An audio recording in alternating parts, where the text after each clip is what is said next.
Salut à vous les juristes, c'est Matt DEH et bienvenue sur Vulga Droit. Aujourd'hui dans ce Vulga News, on va parler d'une disposition de la loi sécurité globale et qui a été déclarée contraire à la Constitution.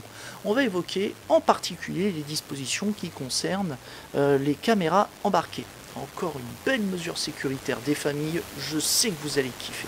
Bon, du coup je vous propose qu'on aborde le sujet tout de suite.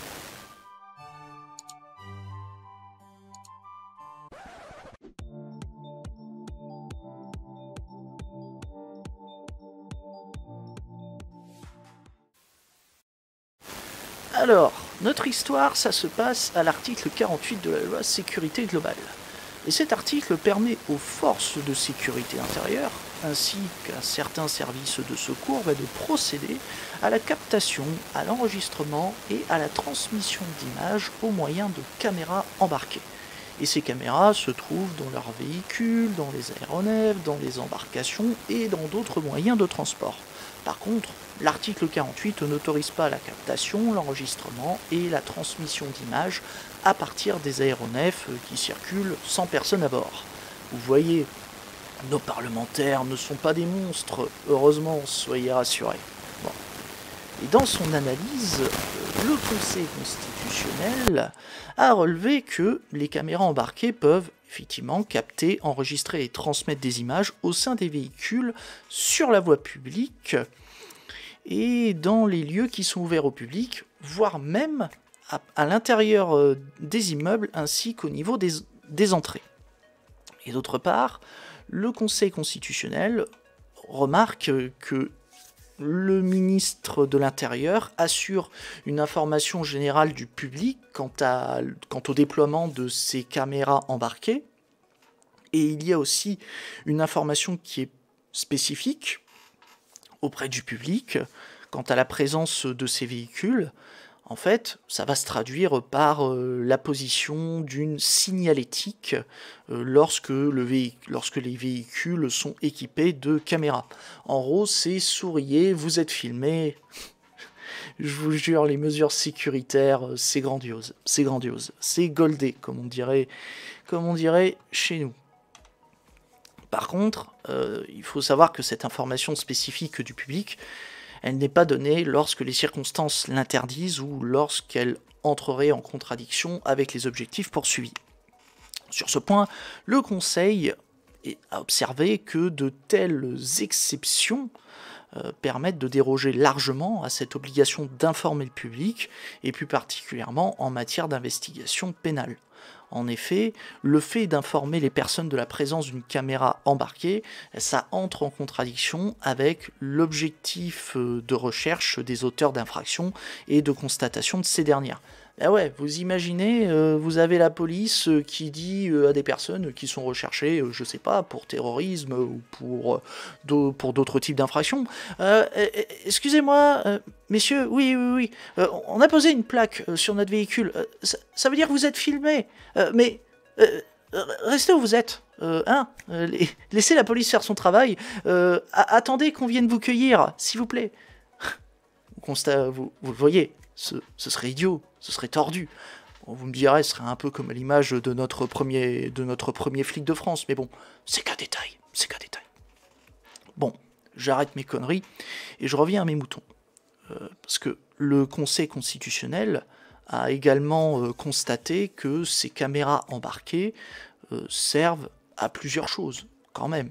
Déjà, à prévenir les incidents au cours des interventions, faciliter le constat des infractions et la poursuite de leur auteur par la collecte de preuves. Ça permet aussi d'assurer la sécurité des rassemblements de personnes sur la voie publique ou dans les lieux qui sont ouverts au public.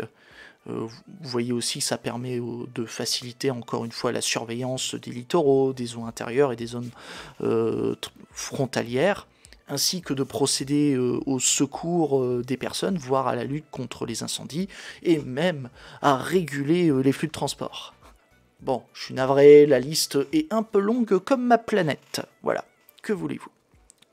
Enfin, le Conseil constitutionnel a considéré que ces caméras embarquées sont utilisées pour une durée strictement nécessaire à la réalisation de l'intervention. Toutefois, le législateur n'a fixé aucune limite maximale concernant cette durée, et il n'a même pas pris la peine de fixer des bornes quant au périmètre dans lequel cette surveillance peut avoir lieu. Comme dirait l'autre, ça commence à sentir le soufre ici.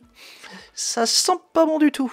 Surtout qu'en plus, la décision de recourir à des caméras embarquées, ça relève des seuls agents des forces de sécurité intérieure et des services de secours. Et c'est du coup soumis à aucune autorisation et à aucune information d'une autorité, même pas une autorité indépendante ou une commission. Rien, que dalle.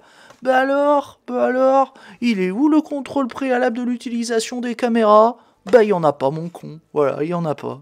Du coup, pour toutes ces raisons, le Conseil constitutionnel a jugé que le législateur n'a pas assuré une conciliation équilibrée entre les objectifs de valeur constitutionnelle de prévention des atteintes de l'ordre public et de recherche des auteurs des infractions, avec le droit au respect de la vie privée. Bref, il y a eu violation de la Constitution par cet article de la loi sécurité globale, et il a été censuré, ou si vous préférez supprimé, par le Conseil constitutionnel. Et si vous vous demandez pourquoi, encore une fois, je viens de vous le dire, c'est parce que l'atteinte à la vie privée est beaucoup trop importante, et elle n'a pas été suffisamment garantie, suffisamment protégée. Et ce, quand bien même l'atteinte serait justifiée par la préservation de l'ordre public, ou si vous préférez la sécurité, voire même la volonté de rechercher les auteurs des infractions et de faciliter les poursuites. Bref, la police, ou même les autres forces de l'ordre et les secours, ils n'auront plus qu'à embarquer leurs caméras dans leur cul, malheureusement. Bon, que voulez-vous? Bon. Voilà les juristes, j'espère que cette vidéo sur cette décision du Conseil constitutionnel vous a intéressé. Vous en pensez quoi de ces caméras embarquées? Est-ce que vous trouvez que c'est dommage que le Conseil constitutionnel ait censuré cet article de la loi sécurité globale? Ou alors vous estimez que c'est une bonne chose et qu'il faut faire davantage attention à la vie privée des gens? Quand bien même il y aurait des fins de protection de l'ordre public ou de recherche des auteurs d'infractions? Encore une fois, n'hésitez pas à me dire ce que vous en pensez dans les commentaires. Ensuite, comme d'habitude, si vous êtes satisfait de la... Pardon, veuillez m'excuser, c'est la digestion. Si vous êtes satisfait de la vidéo, abonnez-vous, likez, partagez-la. Et faites un tour sur mes réseaux sociaux qui sont affichés sur le côté de l'écran. Merci d'avance. Et avant de partir, jetez un œil aux chaînes des collègues vidéastes, ainsi qu'aux sources dans la description, à savoir le communiqué de presse de la décision du Conseil constitutionnel, et pensez à faire un tour sur le Discord de 404 les tendances perdues, et celui du Prisme des créateurs pour découvrir encore plus de vidéastes. Bon, sur ce, je crois que j'ai fait le tour. C'était Mathéo H sur Vulga Droit. A plus les juristes.